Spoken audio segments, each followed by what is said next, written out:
Assalamualaikum warahmatullahi wabarakatuh. Perkenalkan, nama saya Eka Hasanah dari kelas HES 19B. Di sini saya akan menjelaskan tentang filosofi dasar ekonomi. Adapun prinsip dan tujuan ekonomi Islam, yang pertama tauhid dan persaudaraan, yang kedua bekerja dan produktivitas, yang ketiga distribusi kekayaan yang adil. Tujuan ekonomi Islam adalah yang pertama memenuhi kebutuhan dasar manusia, meliputi pangan, sandang, papan, kesehatan, dan pendidikan. Yang kedua, memastikan kesetaraan kesempatan untuk semua orang. Yang ketiga, mencegah terjadinya pemusatan kekayaan yang meminimalkan pertimbangan distribusi pendapat dan kekayaan. Yang keempat, memastikan kepada setiap orang kebebasan untuk mematuhi nilai-nilai moral. Yang kelima, memastikan stabilitas dan pertumbuhan ekonomi.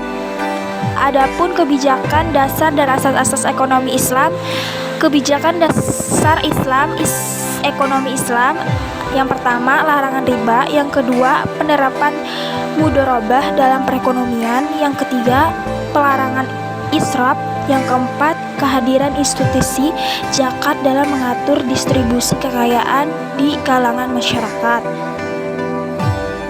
Asas-asas yang mendasari perekonomian Islam, yang pertama asas suka sama suka, yaitu kerelaan yang sebenarnya, bukan kerelaan yang sifatnya semu dan seketika.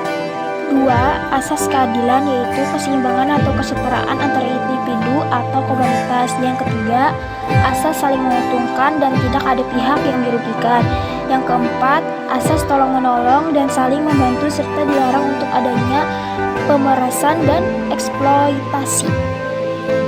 Adapun landasan rancangan bangun ekonomi Islam, yaitu pertama tauhid atau keimanan, adalah konsep ketuhanan terhadap Allah Subhanahu wa Ta'ala, di mana setiap perilaku ekonomi harus didasari oleh prinsip-prinsip yang sesuatu dengan ajaran Islam yang berasal dari Allah Subhanahu wa Ta'ala. Yang kedua, adil, artinya dalam setiap aktivitas ekonomi yang dijalankan tidak menzolimi orang lain dalam konteks individu. Adil berarti tidak merugikan diri sendiri, sedangkan dalam konteks sosial, adil berarti tidak merugikan orang lain. Khalifah atau pemimpin, peran utamanya adalah untuk menjamin perekonomian agar berjalan sesuai dengan syariah dan untuk memastikan tidak terjadi pelanggaran terhadap hak-hak manusia. Yang keempat, ma'ahad atau return mengandung makna bahwa dalam Islam pun dibolehkan mengambil keuntungan dalam melakukan aktivitas perekonomian. Yang kelima, nubuwah. Dalam konsep ini, kita dituntut untuk percaya dan yakin bahwa ilmu Allah itu benar adanya dan akan membawa keselamatan dunia dan akhirat, serta dapat dijalankan oleh seluruh umat manusia dan bukan hanya oleh Nabi saja. Adapun atap dari rancang bangun ekonomi Islam, yaitu yang pertama tuh akhlak. Akhlak dalam kaitannya dengan ekonomi dapat diartikan sebagai etika dalam setiap aktivitas ekonomi. Dengan adanya akhlak, manusia dalam menjalankan aktivitasnya tidak merugikan orang lain dan tetap menjaga aktivitasnya sesuai dengan syariah. Akhlak yang mulia mampu menurunkan umat dalam aktivitas ekonominya, tidak merugikan pihak lain, misalnya dengan tidak melakukan bohar, masyir, dan riba. Adapun mazhab-mazhab dalam ekonomi Islam, yang pertama mazhab istiqoduna, yang di dalamnya ilmu ekonomi tidak pernah bisa sejalan dengan Islam. Yang kedua, menolak pertanyaan bahwa masalah ekonomi muncul karena adanya keinginan manusia yang tidak terbatas sedangkan sumber daya jumlahnya terbatas.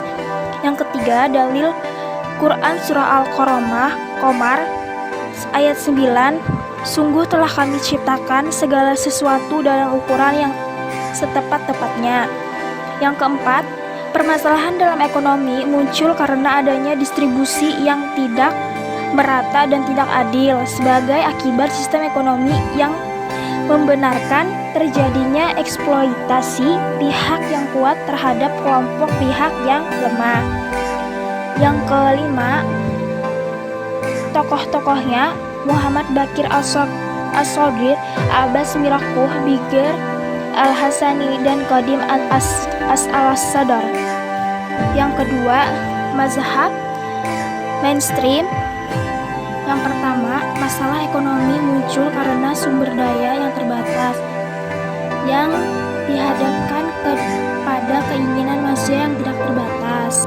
Yang kedua, dalil yang digunakan Quran Surah Al-Baqarah ayat 155, dan sungguh akan kami uji kamu dengan sedikit kekuatan, kelaparan, kekurangan harta, jiwa, dan buah-buahan.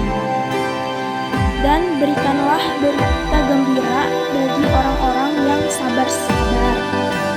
Yang ketiga, mazhab mainstream dan ekonomi konvensional memandang persoalan ekonomi tidak terdapat perbedaan hanya pada cara menyelesaikan masalah. Yang keempat, tokoh-tokohnya Umar Sharp, Redwill M.A. Mana, M.N. Siddiq. Yang ketiga, mazhab alternatif sampai kritis.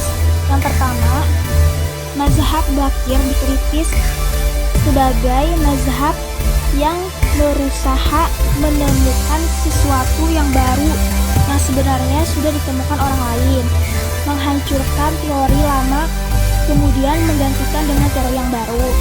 Yang kedua, mazhab mainstream dikritik sebagai